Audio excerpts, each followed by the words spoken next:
welcome to the penultimate episode of lens crafting for this week's Theology talk.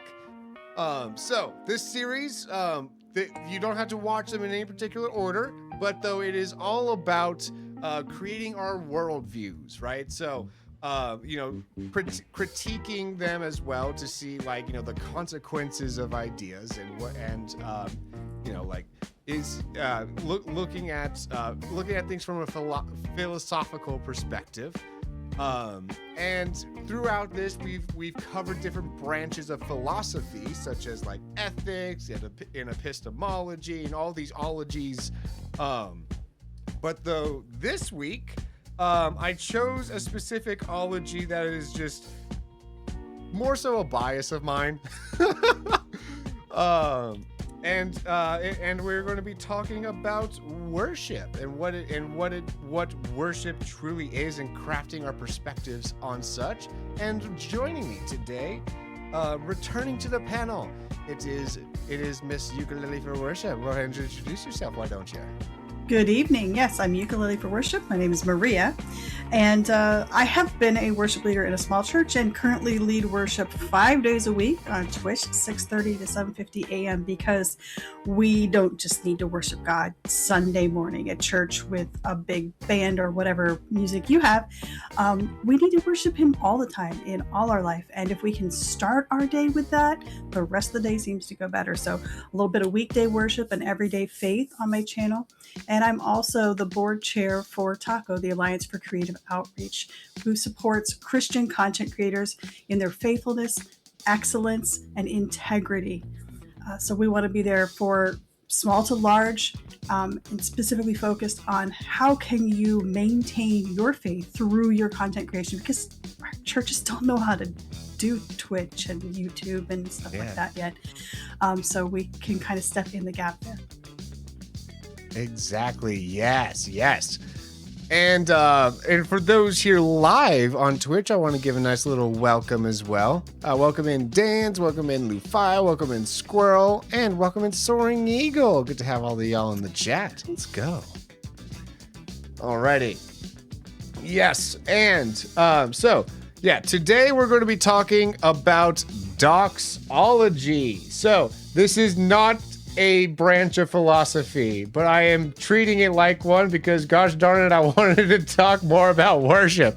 So, but though I do think that there are various perspectives on what worship is out there, and so I think that having a good view of what worship is, I think that does impact your day-to-day quite a bit. So I think it absolutely is a part of our lenses. I think there's definitely a philosophy to worship, and I think definitely people think of it differently, and some people might have their views changed a little bit tonight. We'll see. Alrighty, so always define your terms. So we have to start off with just asking the very simple question: what is worship? It's our response to God, to His greatness, His power, His strength, all the attributes of His character. Worship is how we respond to Him, and not just in feeling, but in knowing who He is, what He's done, what His power is, His strength. Like how do we respond to that once we have taken it in? Because you can go through your whole life and not know anything about God, so you don't have a response, right? Well, once you know, what do you give back? Absolutely. Yes, that's how I have always defined it as well, is it's a response action to the truth of who God is, right? Because and that last part matters, to the truth of who God is, because if I were to describe to you, if I were to describe to you, Maria here, And I would be like, oh yeah, she's just like this really tall brunette with like, you know, just that loves the piano, really a savant at the piano. You'd be like, oh, you're not talking about the same Maria there, right? So who is the God that you're worshiping matters. Absolutely. Yes. I neglected to include that truth bit in this definition that I have up on this on this slide here because I am trying to make this readable on mobile, so I had to keep it very small. And but though yes, it is a response action to the truth to truth. And I borrowed this definition from Martin Manser's Dictionary of Bible Themes. He defined it as the praise, adoration, and reverence of God, both in public and private, into celebration of his worthiness by giving honor to his name. So I shortened that to the praise, adoration, and reverence given to one deemed worthy, right? So Martin Manser's definition here said that worship was praise, adoration, and reverence of God specifically. But there are people out there, you know, that are worship. Like I think all people are worshiping. Someone came in with a raid there and has managed to spawn a second me on the screen as a result. Hi there, Rockstar. Oh, good to have you in here. Oh, and Samarella, welcome in as well. Good to have y'all here. Yes, we are just starting. I usually do a little raid dance here, but since we are recording a little talk show here, I can do the raid dance after our recording, but you'll have to wait like 90 minutes. Sorry about that. But yes, welcome in. But yes, you were saying that people can worship something other than God. Yeah, and we do. I think we're kind of programmed to worship something. We always want something that we're super crazy about, that we think is awesome and wonderful, and we have our fandoms, and we have our celebrities, and we have our favorite fitness kick or whatever we're on that we think is going to be the best thing ever for our bodies or for our lifestyles. And so we're always taking something and saying, this thing is wonderful and great, and let's tell other people about it. And it's not God, right? So we do worship other things. Yeah, absolutely. Yeah. Because again, like worship is giving like this adoration and reverence to things, right? So you can have like, you know, you can act, like I think the most common example is like idolizing like a person, for example, right? Mm-hmm. Yeah. So it can be a person. It could even be like something more abstract, like entertainment, right? Mm-hmm. Yeah, for sure. I think you commonly see it with people. Yes. Oh, I met so and so, and I'm never going to wash this hand again, right? You hear people say that kind of thing all the time. It's like that. I mean, that's definitely idol worship there. Absolutely. Man, I should have made a slide for idol as well. Because like an idol, like if we were to define that, you could say is just like an object of worship of sorts. So technically God can be an quote unquote idol, but though like God is the only one truly worthy of being such, one could say. I would think that the idol, by definition, is when we put them in the place of God. Okay. So God's already there. He's good. Yes. He doesn't have to be called an idol because he's where he belongs. But when we put something else, hold it in the reverence and value in the place that God should be held, that's when we make something an idol. Yeah, no, absolutely. So I agree with that. Like, yeah, if you go by that definition, yes, absolutely.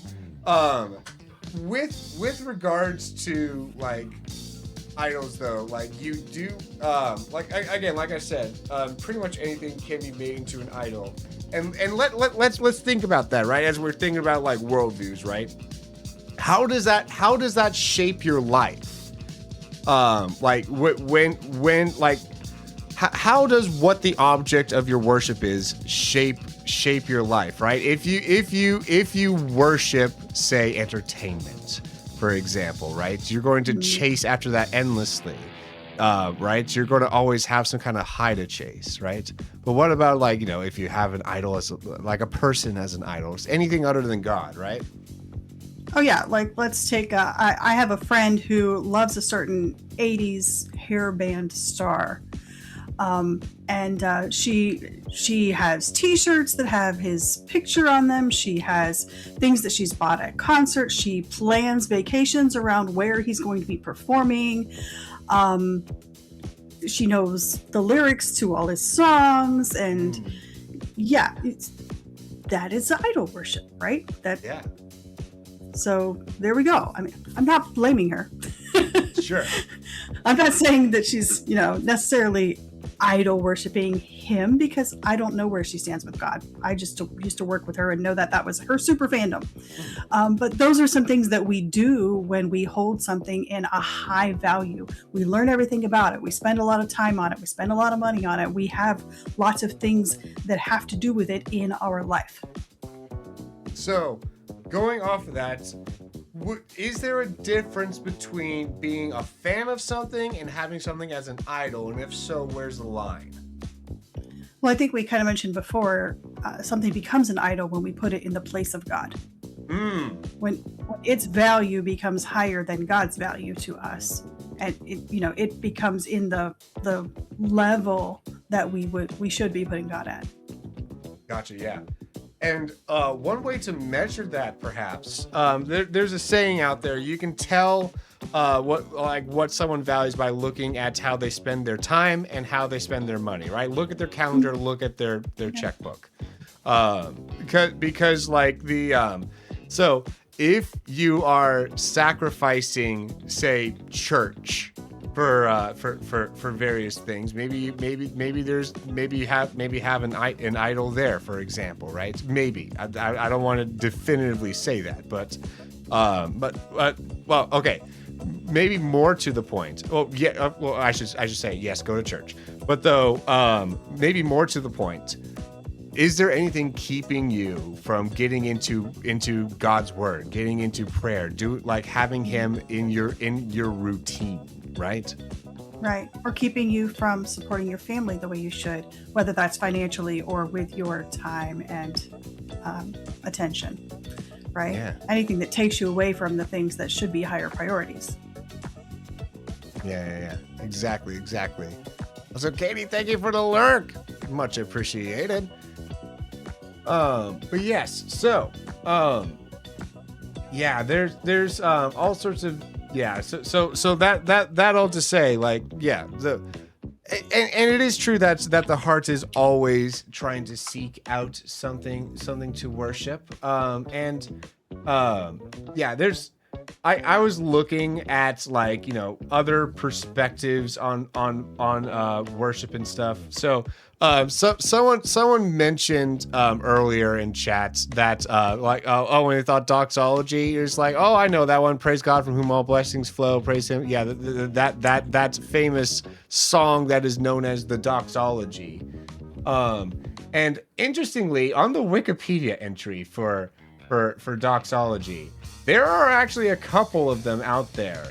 Because, like, I guess a doxology could Wikipedia defined it as a short hymn, essentially, that's like praises God, essentially. Kind of just because Greek doxa, glory, splendor, and logos, speech or words. So it's words that give glory to God. Yes. Just the root of the word. Now, the way we use it in church is, yes, a short hymn or song. Kind of like we have praise choruses now. It's kind of like the hymn version of a praise chorus. This is a short little thing that we say that glorifies God. We're saying. Yes. Yeah. So there's been a bunch of them out there. One of them actually kind of resent like in Gloria in Excelsis Deo. Reminds me of that. That's old Christmas hymn. Gloria in Excelsis Deo, like that one. Yes. So there was actually an actual doxology song called Gloria in Excelsis Deo that seems to be tied to that. So the doxology that we sing today in English is not the only one out there. There's been interestingly in the 80s there was a Pentecostal one that got tossed into the mix as well, which I'd never heard of before. But there's it's basically a genre. It is of music. Yeah, it is. Yeah. My pastor has been thinking about changing our liturgy to include a doxology at the end of each one, just a nice little short reminder to just praise God at the end essentially. And I think the main reason he wants to do that is because he wants we go over on the sermon, we go over on the time quite a bit, and so if we shorten the song at the end, let's always make it a short one at the end. Yeah, it doesn't necessarily have to be short, I think. I mean, just because Wikipedia says they're typically short, doesn't mean it has to be. You could repeat it. Well, we've been doing on my channel a song called Doxology from Stars Go Dim, and it starts with that praise God from whom all blessings flow. That's verse 1, but there's 2 other verses in their song that go with it, and it sounds like it should be the original song, but no, it wasn't in the original hymn. I checked. So it could be longer. Just saying. Yeah. True. Tell him, sure, we'll do Doxology, the one with 3 verses. Yeah. So that'll just say I am using the word doxology wrong on purpose for this for today. But though, no, I have heard doxology tossed around quite a bit as well, particularly in relationship to orthodoxy, right? At the beginning, as we were making this definition for worship, we mentioned that you have to worship in truth, right? So what happens if you have worship? So if we are the relationship between our doxology and our theology. Let's start there. If you have what happens if you have doxology without theology? Right? If so you're just singing a bunch of words, but you don't believe in the thing you're singing about or understand it at all. Or understand it. Exactly. Yeah. And that goes back to that example I gave earlier of just who are you worshiping at that point if you don't know who you're talking about? You might be worshiping just like an idol at that point. An idol that just happens to go by the name of Jesus, but not the real Jesus.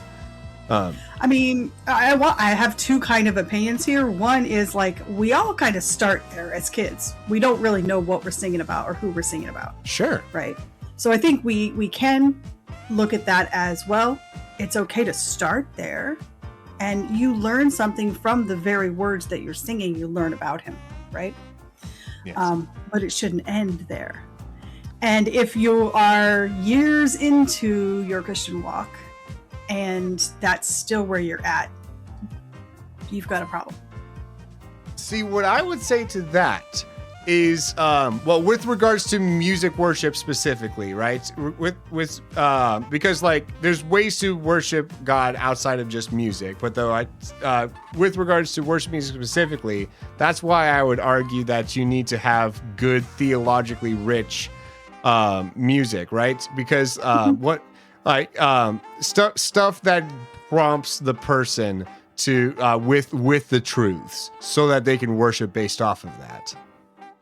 It definitely needs to be truth. And it rich, like I said, we all start somewhere, right? Yeah. So children's songs are fairly simple. Yeah. And I don't think there's necessarily anything wrong with children's songs.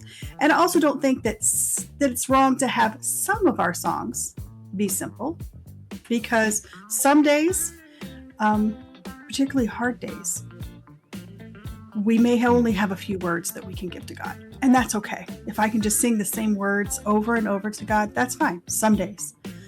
I don't think that should be all of them. Just like we kind of touched on this earlier, like our worship isn't just about our feelings. So we shouldn't only be singing feelings songs all the time. Yeah. Because then we're worshiping our feelings about God. And there are days when we're not going to feel the same way towards God. We have to be singing what we know and what he has told us as well. So a mixture of simple songs and really rich, wordy songs, a mixture of feelings and truths that we know, things that God is telling us that maybe we don't quite get. That's fine. Interesting. So, this brings up the other point. Also, the pro, welcome in. Also, Lufaya, keep a pin in that thought there about traditionalism. We will get to that. Don't worry. But yes, the one. So there's the what happens if you have your doxology without the theology, but what happens if you have theology without doxology, right? Like if you we are called to worship in spirit and truth according to Luke 4. So so yes, emotions do play a part in it, and so if y'all go back to our to like the first video in this series on epistemology, which is like how we know truth, we know that there is a relationship between emotions and truth, and it is this: emotions should always stem from truth, right? Because emotions can make lies feel more real. They make lies tangible, and they make you more inclined to believe it. That's how we got into this. That's how the LGBTQ movement works. They go off that tangibility of feeling like you are this other person and things like that, and then making that into your truth. But that's not where truth begins. Now, emotion is good because it does add that tangibility to truth, right? When you have that tangibility to the truth, it is a good thing. Absolutely. They have to be paired. They have to be paired. You know, I can have an emotion about a word that my husband says, or him interrupting me when I'm working. I can have an emotion about that that makes me think, oh, he's bad, or he's disrespectful, or doesn't love me. But then I can take the truth. All the things in our relationship up till now, our history, all the things that he says all the other times, that's the truth. My emotions not lining up with that truth, they don't get to win then, right? The truth gets to win. So when we take our emotions and our feelings in a moment and let them win over truth, then we're losing. It's not worship at that point, right? Yeah. Because it's not a real thing that you're responding to. So we can easily have emotions that change moment to moment. Somebody looks at you funny while you're standing in church, and all of a sudden now you're irritated or something. Why? Like, our emotions just are so fickle. We cannot base anything on our emotions. We have to base it on truth. Yes, indeed. Yes, indeed. But yes. So, so we've talked a bit about again, like people traditionally when they think of worship think of the music parts, but though so myself and my fellow so I'm a co-worship leader. There's another guy that we trade off weeks. Both of us have determined that we call the whole Sunday service a worship service, and so we're very careful to say the worship music team, not just the worship team, because technically even the pastor is part of the worship team because the sermon is a part of worship, right? Yes. So, yeah, go ahead. No, I said yes. No. It is. Yeah, all of it. Like the sermon, the greetings, the offerings, all of it's part of worship. Exactly. Yep. So with that, like, you know, so what are you doing when you are sitting there listening to God's word, right? We should absolutely be absorbing it in, writing stuff down and stuff like that. But though we shouldn't be cold towards it, right? We like, as we are reading the word on our own, just in our quiet times, those are the times where like, as we reflect on who God is, pairing that with emotions, right? Pairing that with that you know, more worshipful stance, you could say. That Our focus. Yeah. Our focus. And again, we go back to that. It's our response to God, right? Hopefully, if you are having your daily Bible reading, you aren't doing it because somebody put it on a checklist for you. You aren't doing it because your parents said that was a good thing to do with your day. You aren't doing it because, I don't know, you feel like if I do this, that it will make up for something else that I do that I shouldn't do, right? Hopefully you are spending time in your Bible because God is worth that time, right? You recognize God's value and importance in your life, and you're saying, I choose to spend this time. So that's why that is an act of worship. And it's the same thing when we're sitting in church in a sermon. We go Sunday morning. My dad didn't go last week because it was really cold here, and he's getting on, and he can't handle it. And my husband said, so you're not going to go either. Well, I ended up not going because also it was really, really cold. But I said, you know, I don't go because my dad goes. Yeah. I said, I go because God is worth me spending that time going, and I also like having a family of faith to be part of. But that's why we go. So you shouldn't be going to church on Sunday morning just to show up. You should be going because, God, you're worth me taking a specific part of my week and dedicating it to you. So that's what makes it worship. Exactly. So with that, I think this leads well into another question that I had you prepare an answer for. Is there significance to corporate worship versus independent worship? We are commanded to corporate worship. So that would be one thing. We are commanded to gather together, to speak to one another in psalms, hymns, and spiritual songs, to encourage one another and to carry one another's burdens. And we can't do the one another parts if we aren't with one another. So while you can definitely worship God individually by yourself on a deserted island, right? If you have the ability to meet with others in person or online, I will say, then you are commanded to do so. And if you don't do so, you are missing a big commandment that you're supposed to be doing. Yeah. Yeah, absolutely. Yeah. And there's different difference in music in corporate and individual worship too, right?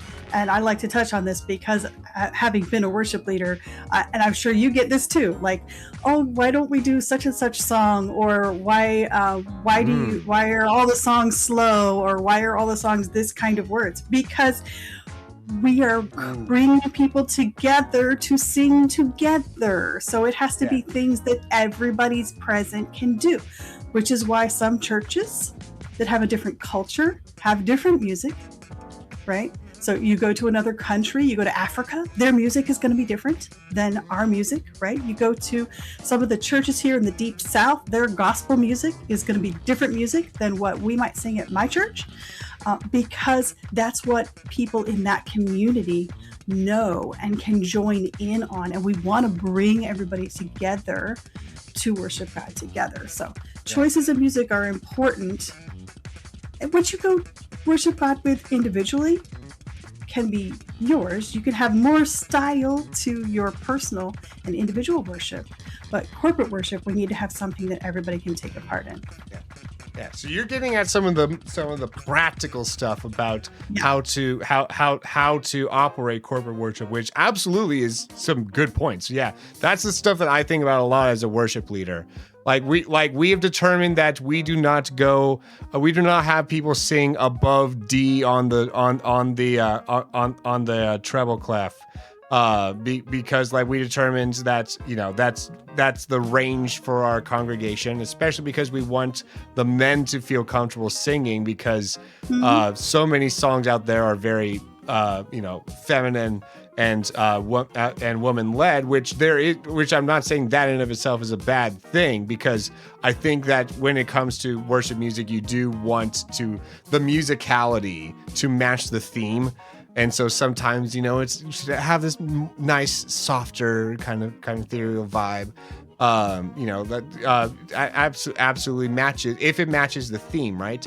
Because you don't want to have just like a hillbilly kind of knee slapper thing about I was dead in my sin, and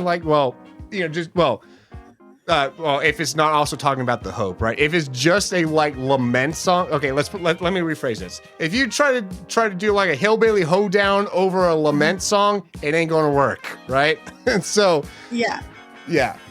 My dad has a pet peeve of people singing "My Eye Is on the Sparrow," as if it was sad. In his mind, he's like, that's not a sad song. It shouldn't be a sad song. Yeah, exactly. Exactly. You got your style of music in corporate worship should lead people to the same conclusion that the words lead them to. Help people understand what they're singing, right? Now, again, when you're at home or when you're doing stuff for entertainment purposes, that's not necessarily the same. And it may not necessarily even be worship either. It may just be really good music. But when you're leading people in corporate worship, definitely you want the choice of music and the style and the tone and the words all to lead to the same place. Yes.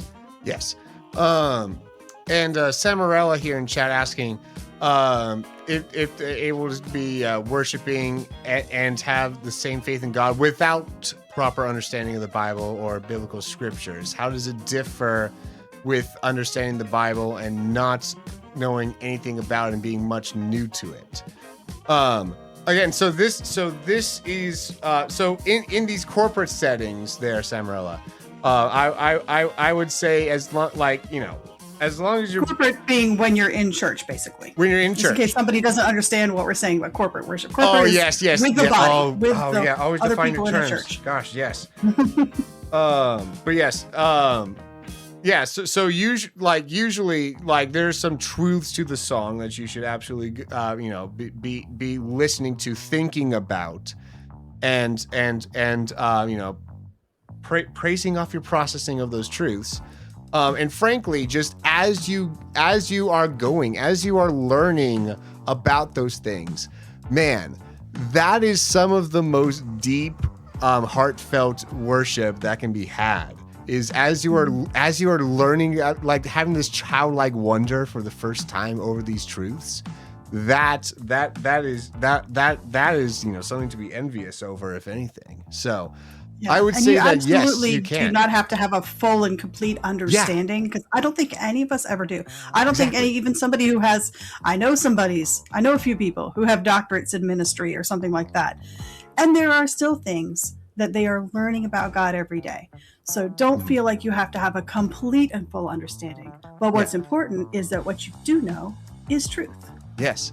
So there's worship through learning, right? But there's also worship through reminders. Because we need to keep being reminded of the gospel again and again. Yes. So many times, like, the pastor is starting to do his little gospel spiel at the end of the sermon, and people start tuning out, start putting their their notepads away and stuff like that.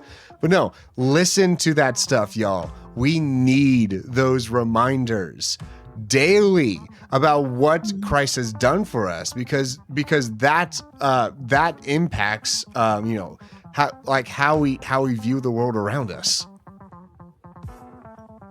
Yeah, and like you said, reminders of things that we already know. And sometimes, it's easy to go through life just responding to the world around you, and to not have that reminder happen until you need it. But if you've been singing the songs all along and listening to the sermons all along, then when you're in the moment where you need the thing, it's there in your pocket, right? When you have that bad day, you remember that God offers forgiveness, or that God offers the healing that you need, or that God will be the provider that you need. So we can say, oh, well, I didn't need that thing. I didn't need that thing. I didn't need that thing, right? Where we're singing songs about stuff that I don't need. But when you need it, you'll have it already stored up in here. And that's why. And in the Old Testament, we're told, write it on the doorway, wear it on your wrist, wear it on your forehead, right? We should be doing those things too, right? Yeah. We should have reminders of God all around us, so that when we need it, it's right there. Yes, amen. I think that's also a really good reason to memorize scripture as well. And yes, absolutely, having it around us on Post-it notes and stuff too. Like I have, at my office, I have a little Post-it note with the, I don't remember the reference. I'm bad at street names. I'm bad at Bible reference names. I like the names in general, but the one that says, work as for God and not as for man. I have that on a little Post-it note in my office. And, it's a good reminders, appropriate reminders in the appropriate places. But though so going back to corporate versus independent worship here, Soaring Eagle in the chat asking, but what if you're fearful of the public or of crowds? So, what I would say to that is doing what God commands is not always going to be comfortable. Now that I'm not telling you, okay, just man up and go buckle. No, please don't hear what I'm not saying there. If you want to grow in your faith, it's not going to be comfortable. So, maybe it starts off small. Find a church that has a live stream and start watching the live stream. Get comfortable with how they do things, and then go and then maybe start attending that church in person. And work your way into it, right? Create or maybe find out if they have a Wednesday night Bible study that's got 10 people. Maybe start there instead of on the Sunday morning. Yeah. So that you get in the building and you meet a couple people who can make you feel comfortable when you do come. Yeah, honestly, that's the better idea. That's the way better idea. But no, yeah. So there are all sorts of practical ways to what I would say is if you do that, right, that is even more of a display that God has the worth and value that you're assigning to him, because you're overcoming something to worship him, right? Yes. It's easy for me. I've been doing it all my life. I grew up in the church. I can walk into any church and pretty much feel comfortable, right? I can go talk to a pastor. I don't care. It doesn't bother me at all. But if you struggle to do that and you choose to do it anyway, that is what the sacrifice of your body to the Lord, because he's worth it. That's more worship than otherwise. Ooh, I love that. Yes. Also, I do over on the VODs channel have a video on church hurt, where we had Tiny House of Worship come on and tell us about how they basically ended up in a cult that had every kind of church hurt you could ever imagine under the sun happen to them. And yet they still go to church today. Why is that? Go watch that video. So yes. Zari, welcome in. Going with a friend as well as is a suggestion she has. Let's go. Yeah. That's a good suggestion too. Yeah, that's a good suggestion. Yeah. But yes, so with regards to corporate versus independent worship, right? Because I can I can worship at home. I can pull up a worship song and just and do my own thing just fine. So why do I need what makes corporate worship have any merit over independent worship, right? We're commanded to. Well, So here, can I put some words in chat? Maybe do you have chapter verse in chat? no, because the only people that used chapter verse were trolls, so I had to Okay. get rid of it. So Hebrews 10:25. I just have a couple words noted, so I don't have the verses memorized. But Hebrews 10:25 tells us to gather together. Ephesians 5:19 says, "Speak to one another in psalms, hymns, and spiritual songs." 1 Thessalonians 5:11, encouraging one another, right? And Galatians 6:2, carrying one another's burdens. And I mentioned this earlier, like all of those one another, gather together kind of things, they are commands. Yeah. And we see them acted out in the Old Testament, and we see them acted out by people of faith in the New Testament, right? Which sets the pattern for us of what people of faith do. But the more important part is that they're a command. Yes. And they require us to be with other people. Now, to Samuela's point about she has had some really challenging physical disabilities, right? And cannot physically go. Do an online church. Have a phone call with somebody else who shares your faith. Don't stop gathering together with people just because you can't physically be in the building. Do it in other ways, right? And yes, you can watch a sermon online, but I would encourage you to go more than that. Like, don't just watch the sermon online and be completely disconnected. Find other ways to connect with people of faith. If your church has any kind of online thing that you can be involved in, or if you can set up a phone call with the pastor once a week, that'd be great. If you can't, then find some online group of faith, like the ones we're in right now, and be involved there. Gathering together with people online is an option. I'm not going to say it's as good as physically being in a church with people in your community, but if you don't have the ability to do that for whatever reason, do what you can do. I'll agree with Zara here in the chat that online church is better than no church at all. And I will once again point people back to the VODs channel where we have go check out the metaphysics talk that we had with Flat Cap Dapper Pastor, where we talked about the metaverse, online, and if that counts as a realm of sorts. And what we just to give the summary there. There are various types of presence. You have relational presence, you have physical presence. You can be relationally like you and I are relationally present with each other right now, but we're not physically present. And so it is better to have both. It is better to have both a relational and physical presence with one another. So it will always be better to be in a physical church for various reasons. One of them is so that you can be interacting with one another and seeing how. So there is the verse. I am bad with references. That says Paul writing to a church saying, "Be imitators of me, just as I imitate Christ."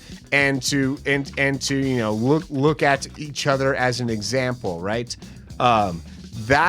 That is why you need to surround yourself with other people, is so that you're not just sitting online and all you see is the stage, right? You want to see one another and to be able to experience one another's lives, be involved with each other, in order to get. Yo, Burr's in here. Hey, friend. Good to have you in here. But yes, So, and I'll go two directions with that. One with Samarella, where she's like, I'm very new in the faith. What's normal, right? Mm-hmm. So when you're around other people, seeing what they do and how they react, that's then you can see what's normal. Like you were talking about being imitators, right? But there's some other very real physicality of being in a community of faith in your location, right? That comes with people understanding you better, knowing you as a person, and being able to physically help you when something happens in your life. We had some very, very bad hurricanes in our area that literally flooded people's homes. And people from our church were going and checking on people from our church and rescuing them in canoes. So if they were not part of our church, people wouldn't have known to go look for them, right? And to go check on them and physically help them. So we also have a food pantry that happens at our church. We have clothing donations at our church. So there's some very real physical things that can happen with a physical in-person church that can't necessarily happen. Our youth group has a thing a couple times a year. That's one of their fundraisers where you can get youth members to come and help you at your house. We're in Florida. There's a lot of old people. They need a lot of help. They need somebody to come and mow their lawn or cut down a tree or paint a wall. You got to be part of a physical church to know that there are people that are willing to do those things for you and have them physically do them. So there's some real benefits. That's not why we should do it. You don't do it to get benefits. Those are just benefits. You do it because we're commanded to. Yeah, absolutely. Absolutely. But yeah, I guess that was my point with, independent versus corporate is just, there's so Bob Coughlin, who is the leader for Sovereign Grace Music, describes there being vertical worship and horizontal worship and a horizontal aspect to worship, right? So specifically when you're in a corporate setting, right? You're vertically worshiping God, but horizontally there's that aspect we were just talking about of like having this community and being able to see one another worshiping and things like that. It's stuff that's very encouraging to the faith. Yes. One of the things Samarella in here saying, so again, I'll refer back to the church hurt video since we only have so much time left here on the VODs channel there. But I mean, one of the I don't know the complete context there, Samarella. You can feel free to DM me if you want. But though, depending on what it is, right? We are called to help one another. Part of worshiping God is to become more and more like Him, right? So, like going back to our video on humanity, we are made in the image of God, and so we are to reflect God in everything. And so, the more we reflect God, the more we glorify or worship Him with our everyday actions, right? So what does it look like to worship Him with our lives is something that we ought to encourage one another in. So sometimes that looks like having to call out each other and sin and stuff like that. And there's ways to go about that. But she's asking, should I need to change faith to completely accept faith in God? Oh, change it. Well, here's the thing. When you get in a relationship with anyone, you change yourself for that person. You should never go dating looking for like, oh, who can I just settle down with and not have to like change with. Like this idea of being perfectly compatible and finding the one is a myth. You will always have to change for that other person. Now God is perfect. He does not need to change. But because He's perfect, that does mean that we are the ones that need to change when it comes to our. So I would say faith does produce change, but of course we're not going to be perfect by the time we get to heaven. We get our perfection after we get into heaven. So perfection is not what you need on this side of earth, but we should always be striving more and more to look like Christ. But if people, to her point though, because I'm hearing a lot of rejection in how she's talking about this. Okay. And I've definitely been to churches that have expectations of what church-going people should look like or dress like or talk like, right? And if you are new to the faith and God has not worked things in you yet, and you have a whole history behind you that has led you to be what you look like and what you dress like and what you talk like, people should not say to you, oh, you can't be in God's house until you change. No, that's backwards. We're putting the cart before the horse. Exactly. If we're doing that, right? We should be saying, yes, come in the way you are. You're probably not going to stay the way you are. Don't expect that, right? Yeah. But come in the way you are, and let's introduce you to the person who's going to give you the makeover, which is God, right? Yes. We should not be forcing the makeover on people when they don't have the heart yet to do the changing. Yes. Oh, you said it way better than I could. Absolutely. Also, Star Fox, welcome in. Also, I don't know if I say hello to Flosh. If I didn't, hi. Yes, I like what Flosh is saying. If you truly love someone, you want to change for them. Exactly. But yes, so we can continue this conversation after the recording here, because I do want we are already half spent on the recording, and we have a more list of things about worship to talk about. So yes. So the next thing that I kind of wanted, we've been on this slide for too long, so I'm going to go ahead and bring us to this next slide on liturgy. Liturgy is the way that a worship service is conducted, right? What is built into the plan, an order of worship. Some churches call it.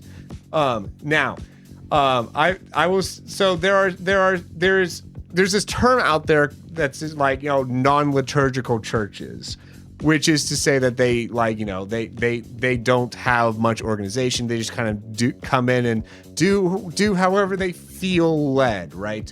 So that phrase basically means that they don't have these rites and rituals that you might think of at the Orthodox or Catholic churches.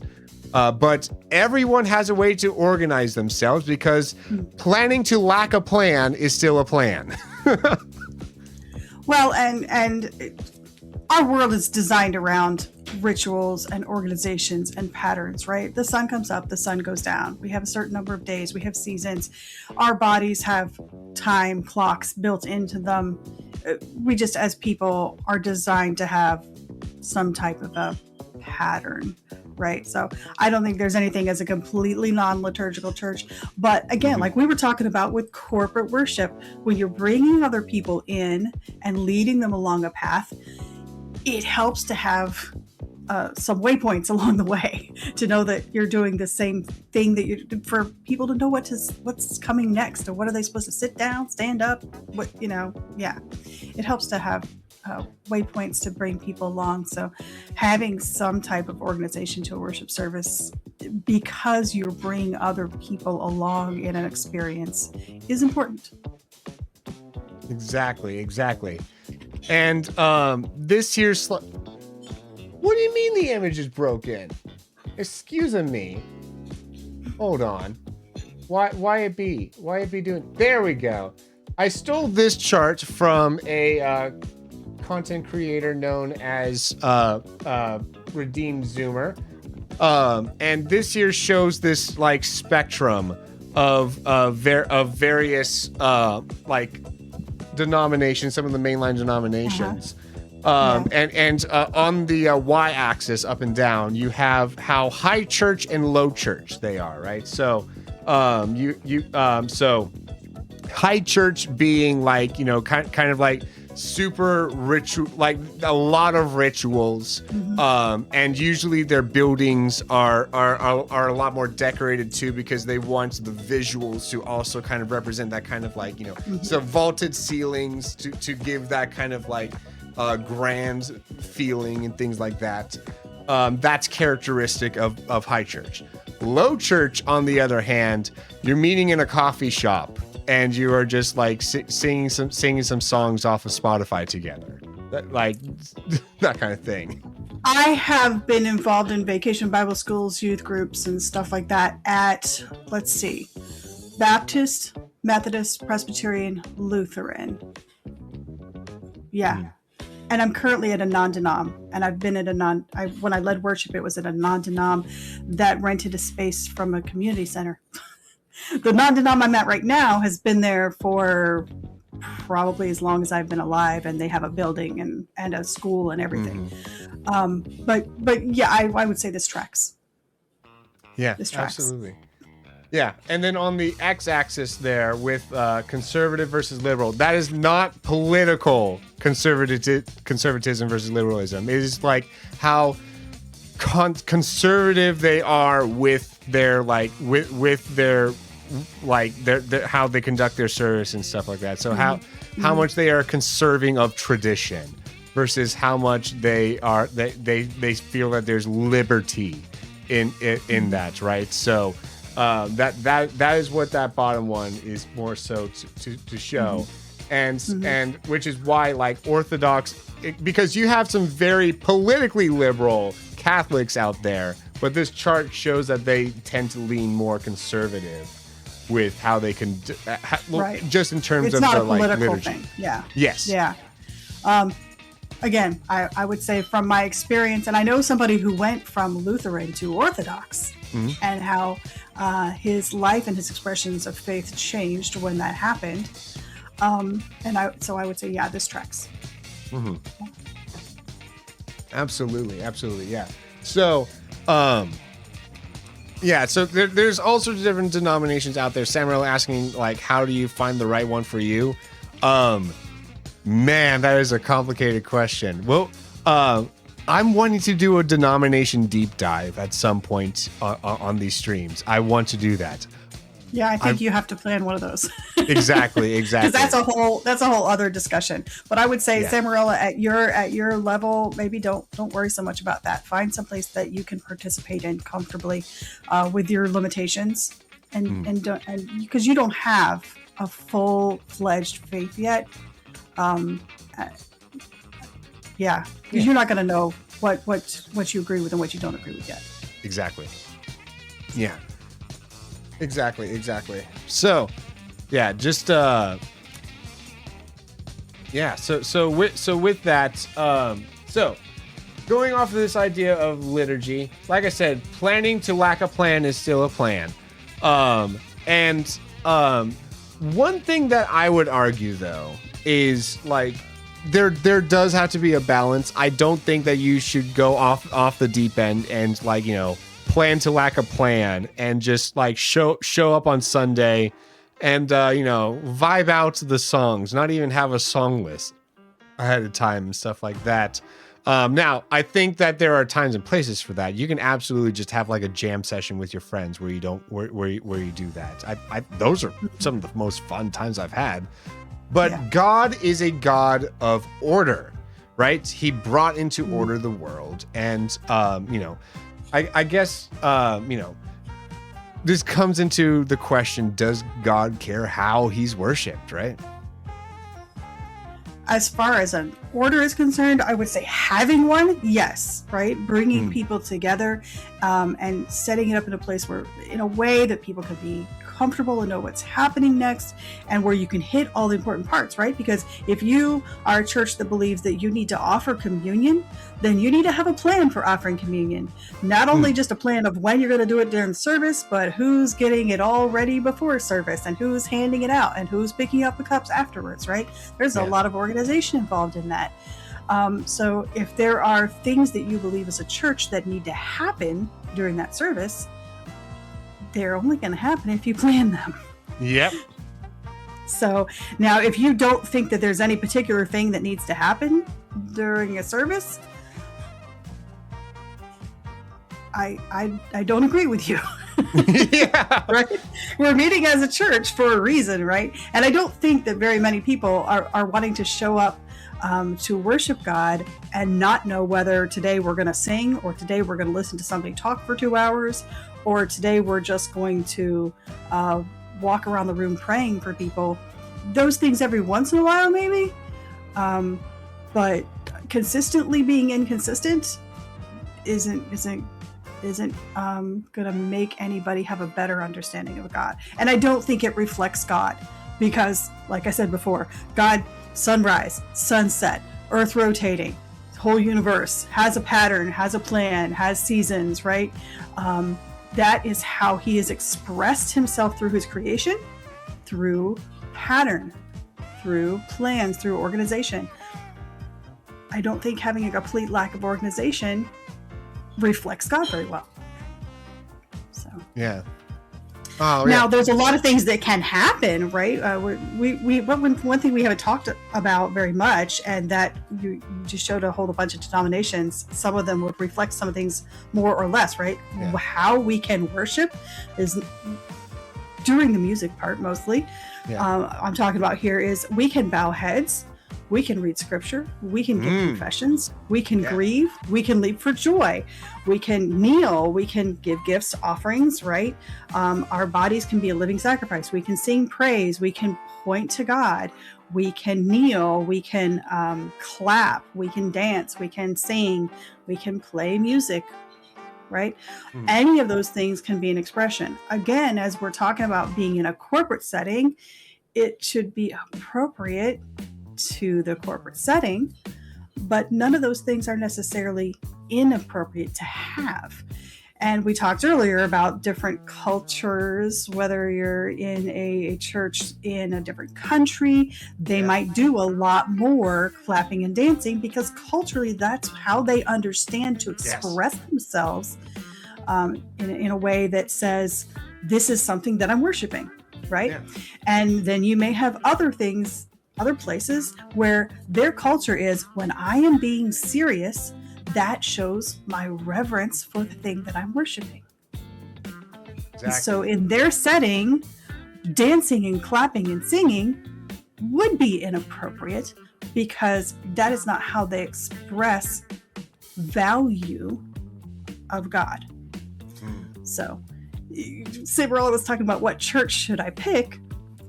How you express that you worship something might affect what church you choose to go to. Yeah, to a degree, absolutely, yeah. Because also Nasiro here in chat saying that also welcome in. That he hopes the pastor and priest is preparing his sermon or only. Yeah, for sure, because it someone that is trying to present the truth better be fact checking themselves before they go and do those kind of things. Absolutely. But yes, so the so going to what you were saying about so absolutely there are places where everyone dances, and that's such a beautiful thing in those places. Absolutely. You even had David who danced down the street and things like that, but but though I don't think just because just because King David danced half naked down the street that we should go do it. No, that doesn't make sense in our culture here today. Get arrested. So and even his wife didn't think it was appropriate. So. Yeah. So we should conduct ourselves in an orderly way. Now, at my church, because you mentioned like hand raising and stuff like that, I am one of the few in my church that adds kind of physical motions to it, right? So there's nothing wrong with just standing in the pew and like singing, because like the heart posture is what's important at the end of the day. Because you could be paralyzed, you could be absolutely comatose even, and still be able to worship God. Right? So the motions aren't what matters, but the motions do add to things, right? So during like lament songs, I might have my like head bowed a little bit and my like arms out kind of in a receiving posture. Whereas in the like big praise songs, I might even pump my fist a little bit or something like that up in the air. So there are various motions that, as long as it's appropriate to what you're doing, it adds to it.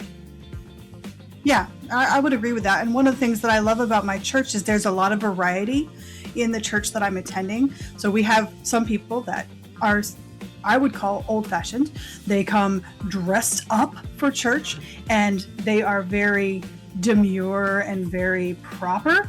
And then we have some other people who come in whatever they happen to be wearing, and that's fine. And we have some people who they're singing, looking forward, reading the words. And we have other people who are very demonstrative in their worship. And even on our worship team, the people who are on the stage, sometimes we have some people who are a lot more reserved in how they're conducting themselves while they're singing or playing. And we have other people who are a lot less reserved. And I love seeing that variety. I think God creates with a lot of variety, right? One of my favorite illustrations is to look at the wildflowers that God has created and how different they all are. They're different in shape, they're different in size, they're different in how many petals and what colors and how many leaves and what, and none of them are perfect, but they're all beautiful. I think God creates with a lot of variety, and so there's room to have that variety in our worship. So I love being in a church where I can see that, and anybody can feel comfortable being there. But that said, if you're in a church that is more reserved, don't be the one. Yes.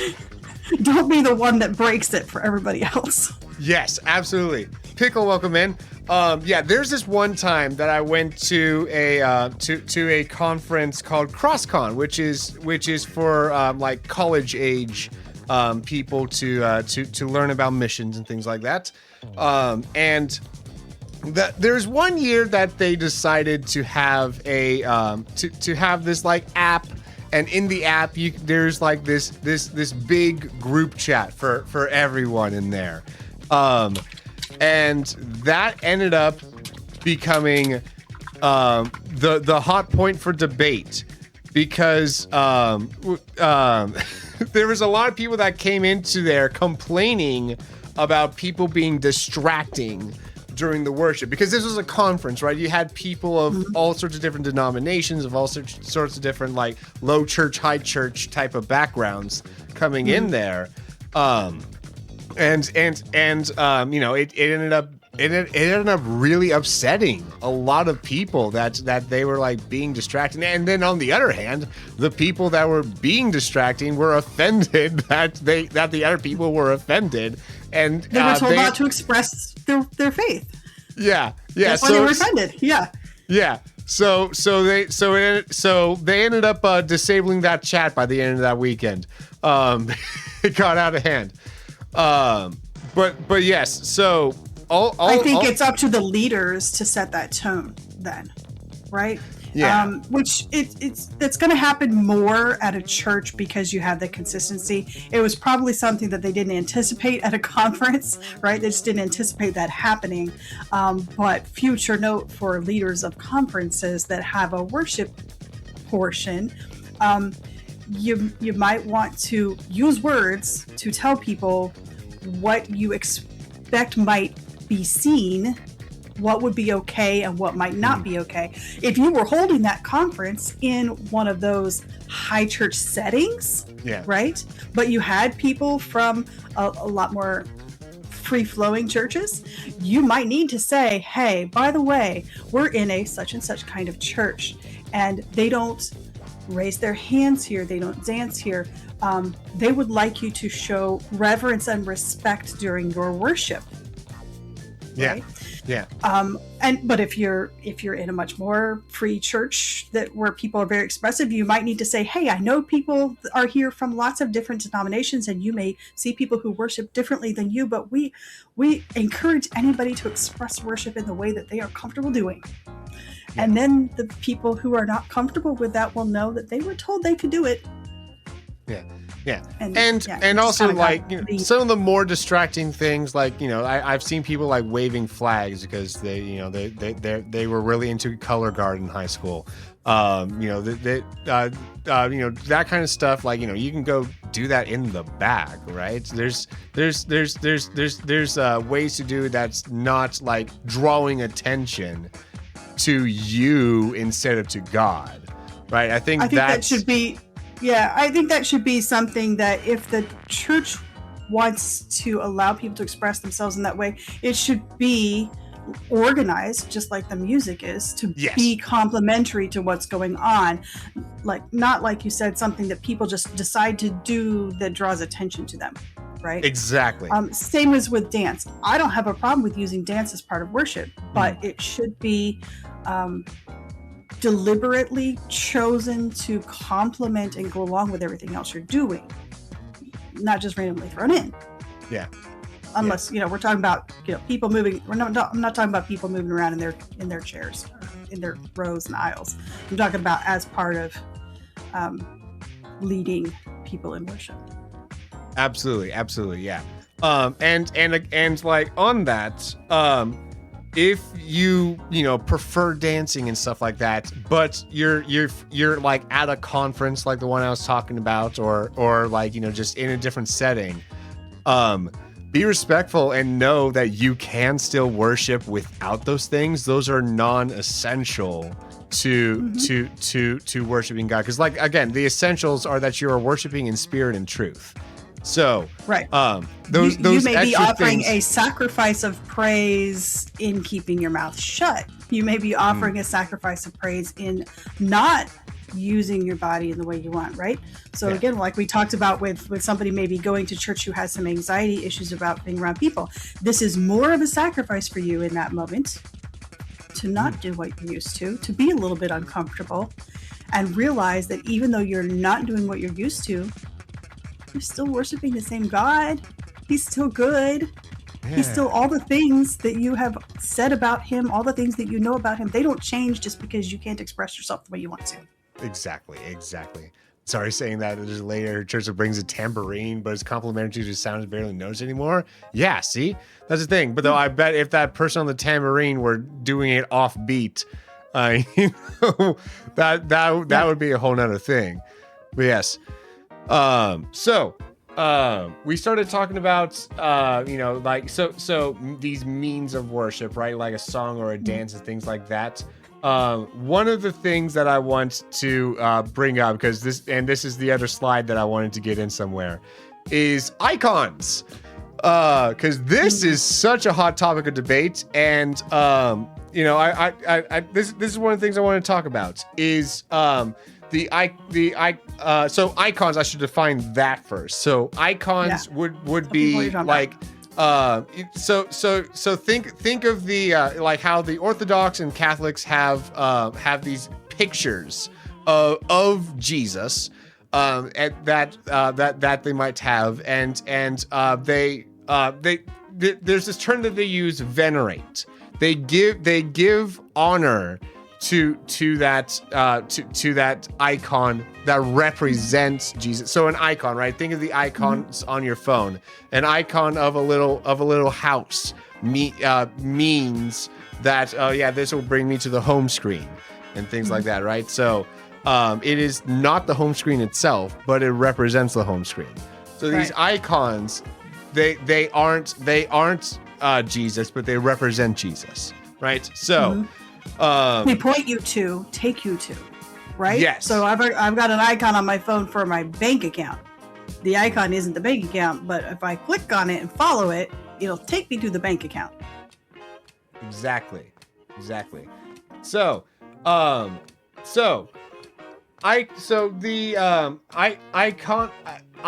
duel. So is to say that so icon duels, they another term for them is iconophile, meaning that they are lovers of icons. And another term for it is icon veneration. Icon veneration is going to be the one that you hear the most. But those three terms mean the same thing. I have iconodual up on the screen because that just paired better with iconoclast. Iconoclast means, I know I'm saying so many vocab words here, but bear with me. Iconoclast is those who oppose to having icons, right? So for the sake of today, we're going to say like iconodual or icon veneration, and then iconoclast. Also, do not confuse this with iconoclasm, which seeks to destroy icons. So that's another one. But anyways, Winky Pooh. Ooh, nativity scenes as icons. Yes, those are a big one. Absolutely, those are indeed icons. And what's interesting is a lot of people who might not appreciate icons in other types of icons will have a nativity scene. Yeah. Yes. Right? It is so they're quite okay ironic. with that one. Yes. Well, they might be okay with that one because Jesus is in it.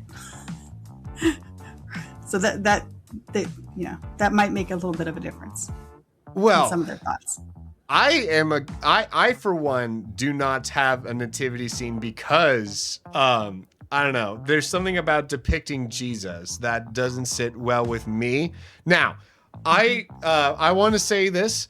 I respect iconodules, but I myself am an iconoclast. I'm not going to tell you guys here which one you should be, but I'm going to try to be fair to both sides as we discuss this. All right.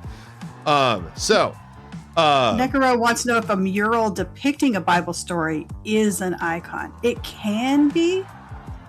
I don't think it always is, but it can be. But yeah, typically what we're talking about is a statue or a painting or a stained glass window depicting some moment from the Bible or some saint, usually from the Bible. Yeah. Right. Some figure from the Bible, and the intention is that when you see that figure, say you see Moses with his staff with the ocean in front of him, right? Moses parting the Red Sea, right? Yeah. When you see that, you remember all the things tied to that, all the lessons of faith tied to that moment. So that's where it draws you to. I myself, I don't really fall either way on this. I think it is helpful to have reminders about the faith around us. Yeah. I think that some people can take it too far in that they might choose a particular saint to identify with and follow them instead of following Christ. And that's where we get into maybe something that's a little bit dangerous. Maybe if they're putting that saint and everything that saint said and everything that saint did, and using that a lot more than they're using everything Jesus did while he was here, then they might be falling into a little idol worship there. I'm not going to say it's always, though. I think that there's definitely some usefulness to having different things that remind us about our faith. Yes. Samarella kind of asking about why there's churches that are more high church versus low church. It's just simply because there are differing opinions out there. That doesn't make one of them more wrong or more right. In fact, like we can have. Right. When we say high and low, we aren't saying good or bad. We're just saying the level to which they conform to doing things a certain way. Yeah. So we're not saying good, bad. So I would still treat a super Orthodox church as a place of worship, absolutely. But though it's just simply differing opinions of how they've constructed their building, how they organize themselves, and that doesn't make it less of a church, and that doesn't mean that I'm going to respect them less or not want to have part with them, right? They're still brothers and sisters in Christ, I would say. So, no, yeah. And same thing with icons here. So I would even say, even as an iconoclast myself, one that opposes using it, I would still say, kids' books, having what you're talking about with Noah and Moses and stuff. Those are great things. And I've seen some decorations of some Bible stories and stuff like that in some glass stained windows, and I think those are great. But the crux of this is icons of Jesus specifically. So I think that's where people have the most. So Saint John of Damascus. So this is kind of this is someone that is an iconodule. someone that approves of them. He says, I do not worship matter, I worship the God of matter, who became matter for my sake and designed to inhabit matter, who worked out my salvation through matter. I will not cease from honoring that matter which works for my salvation. I venerate it, though not as God, right? And that last sentence there, I venerate it, though not as God. And again, veneration is to give honor or reverence to, right? So, using it as something that points to God and acknowledging that it is not God, right? Because at the end of the day, we do not want to have a golden calf incident going back to Exodus, where when Moses took a 40-day vacation, vacation of sorts, a work vacation. The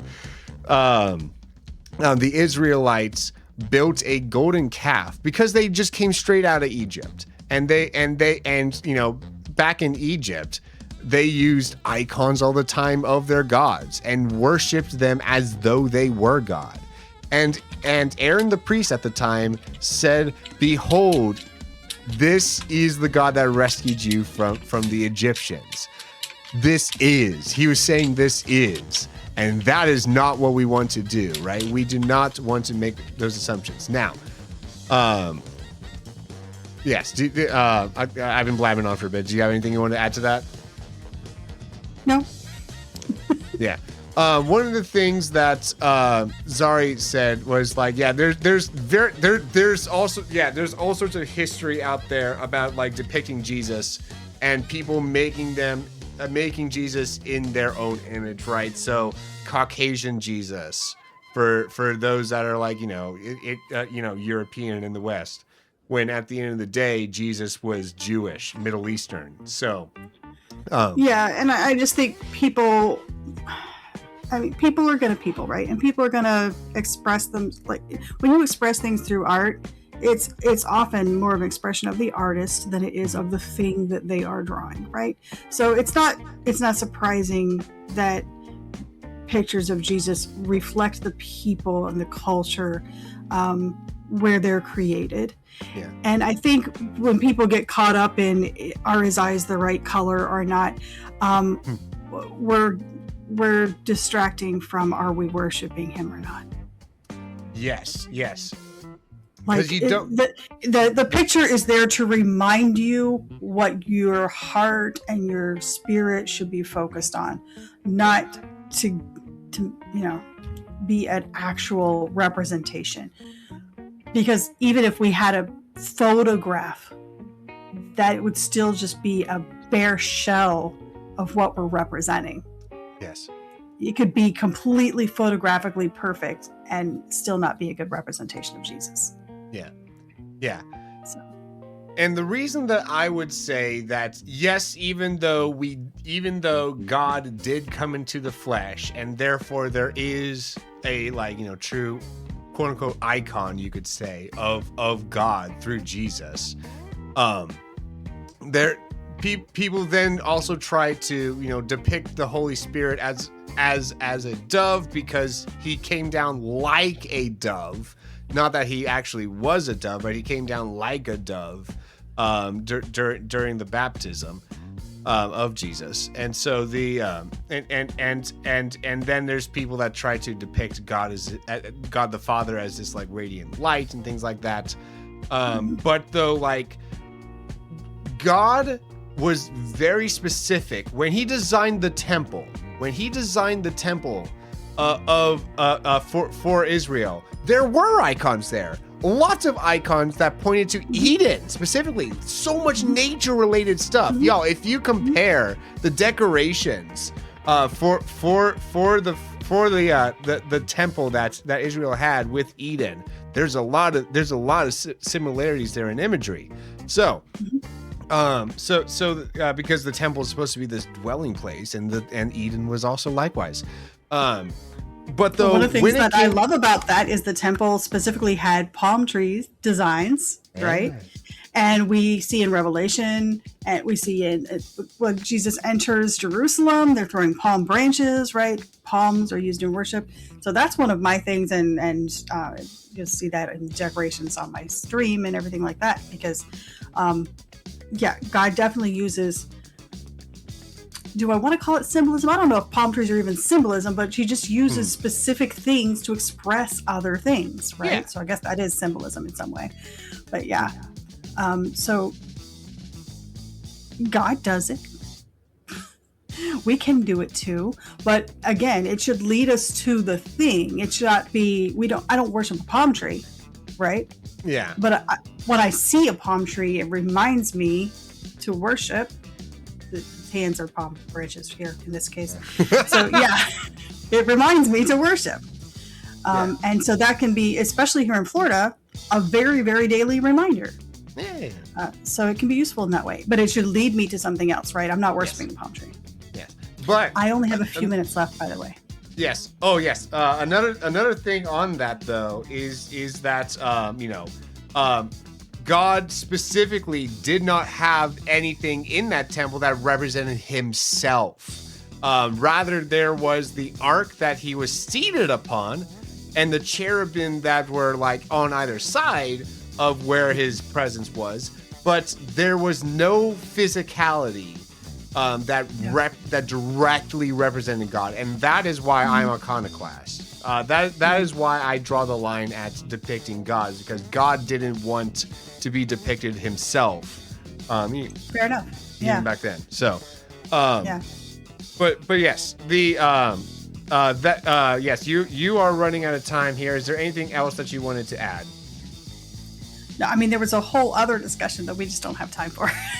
I know about like can non-rational beings and objects worship? Yep, I know. I'll just say read Revelations, then we'll just stop there. But that's an awfully lot to read. But okay, fine, I'll go more. Revelations 5:13. Every creature in heaven and on earth and under the earth and in the sea. Praise the Lord. Luke 19:40, where Jesus says, if the disciples don't talk about me, the rocks are going to cry out. Isaiah 55:12, the mountains sing and the trees clap their hands. Psalm 148, the sun, moon, and stars are told to praise him, right? So do they worship in the way that we do, where we have to choose to worship? It's a sacrifice of ours? No. But they glorify God by being the creation that he made, an expression of him. Exactly. So that's the short version of all that. Yes, and I would agree, right? So they because they are not rational beings, they don't have to rationalize. We are rational beings, so we cannot just worship like a rock. That would not make sense. Right. But you get to sit here and be like, I'm being who God made me to be, so therefore it is worship. No, we have to make a choice and do a thing. Yes, exactly. But yes, that is all that we have time for. Maria, would you like to pray us out real quick? Sure. God, thank you for bringing us together, giving us this time to talk about and really ponder and really think on what it means to worship you and how we can express that and how we can share that. Thank you for giving us so much to worship. The way that you provide, the way that you create, the way that you love us, and so much more that I could go on and on. I could sing of your love forever. Help us to take this with us and continue to worship you in all things. Amen. Amen. There was some content that we didn't get to during the proper thing. We never got to Lufia's question. Oh, I'm realizing we never got to Lufia's question about traditional hymns and stuff like that. Oh man, and that's what I really wanted to talk to Ukulele for Worship about. Oh man. Beans. I to have her on again just so that I can talk to her about this, about that stuff. Because with regards to like worship music, I saw this video out there on the YouTubes, that was talking about how the worship music industry has imploded on itself quite violently. Well, not too violently, actually. But basically, the worship music industry got very idolistic, and by that I mean like there were specific persons that basically represented Hillsong and stuff like that. And then when that person that was the face of Hillsong music, you could deconstructed their faith, whatever weird terms you want to use, basically walked away from it all and proved that he was never of us. That started to make people question that, like, all of these things that damaged the reputation of those idols ended up making people want to stray away from those certain bands and things. For instance, I care less about the specific people representing and more so about the theology. So Bethel is one that I like to stray away from, because they are very the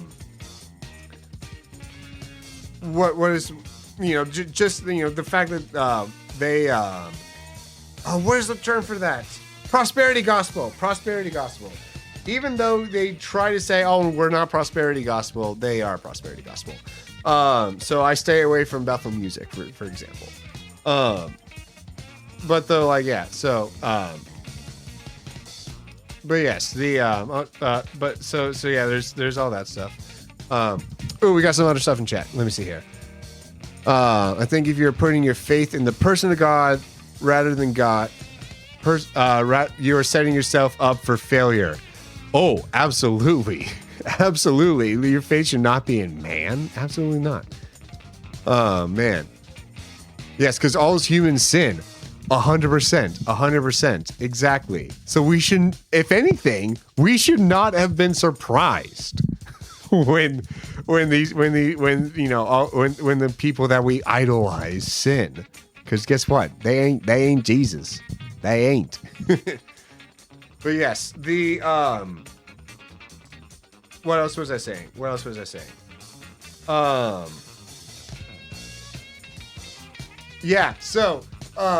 There, as a result of the worship music industry imploding, there are now 3 camps, not 2, because people think, oh, your church is either hymns or contemporary music.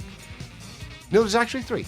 So, yes, you do have those like traditionalists where they only do hymns that were written before a certain year, right? It will vary from church to church what year they think. Some will say like before the 70s. Some will say, oh, before even the 20th century. And all you'll get all sorts of different answers out there. So there are some out there that say that. Let's just all go back to Gregorian chants. Let's go. Yes. Yo, can we get some English Gregorian chants? That would be a time. But yes, the whatchamacallit? So there's that camp, and then there's the contemporary music camp that uses the stuff that you hear on Christian radio. You know, the feel good stuff that is literally made. I am not joking. This is real. It is made for soccer moms. It is made for middle-aged women. I'm not kidding. It's real, and that's because that's who pays the pledge drives for those Christian radio stations. And so the Christian radio stations pick songs that go up with their target audience, which is middle-aged women. So therefore what gets popular is stuff for middle-aged women. But yes, So there's that. Although I guess, well, I not all contemporary music is for middle-aged women. There are Chris Tomlin, as you know, I would say is more generic. I like a lot of Chris Tomlin stuff, but I'm more so thinking of like the for King and Country stuff. For King and Country, very much for middle-aged women. Anyways, but anyways, I digress. Screamo Christian, indie rock Christian, that's where it's at. I respect the heck out of that. But yes, so, and then you have, contemporary hymns.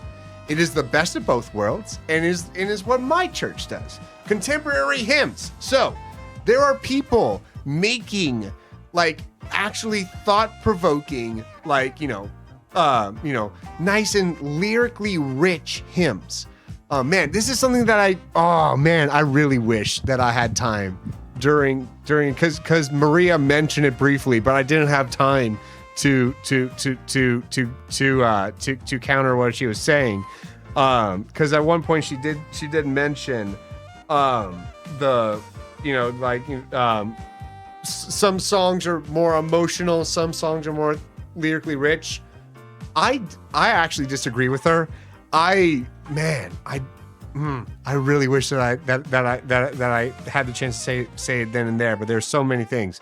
I don't think that you need to be either or. You should be both. Because again, worship is done in spirit and truth, not spirit or truth.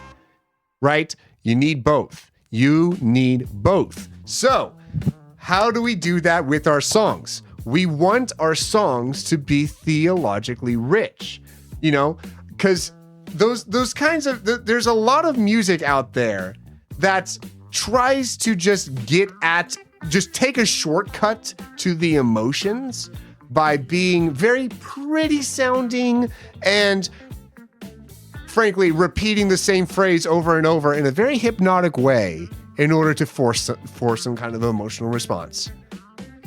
So like that's not what we want. We don't want pure emotionalism. We want it to be based in truth. Now, we don't want to just simply just simply stand there and just say the same words together. There's a time and place for that. That can be a good thing in certain things. Have you seen the Shama worship song parody? No, you will have to send me that. I think each church should write their own music if they can.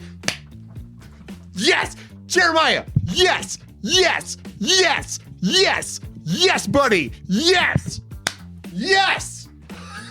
That's how it used to be! That's how it used to be! That's how it used to be before this whole, worship music industry stuff. That's how, yes, churches writing their own songs and feeling free to share them with one another. Absolutely. But yeah, absolutely. Then we got lazy and just took other people's songs. Well, with smaller churches, you kind of have to. Right? Because not everyone is going to be equipped to be able to do such a thing. But no, yeah. But yeah, okay. And I see a lot of things in chat, but the one last thought I had, and then I'll catch up on chat. Is that the so you do want to have some the musicality of the song agree with the lyrics that you are saying, right? Because you don't want to go doing a upbeat hoedown type song to a lament. Imagine if you pulled up oh gosh, what was it? As deer pants water, so much soul bursts for you. That's not the point of that song. That song, as deer pants for water, so much soul thirsts for you, is a lament coming from a place of desperation.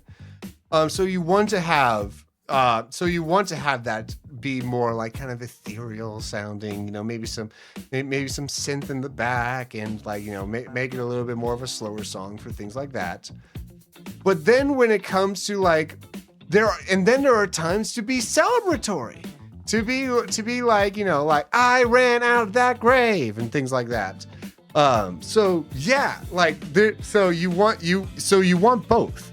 You want lyrically rich, and you want music that people in today's day and age can associate with the right emotions, right? So you want it to be contemporary, but you want it to be hymns. Contemporary hymns, they exist. Look up artists such as Sovereign Grace Music, City of Light, Keith and Kirsten Getty, and many more out there, but those are the main three.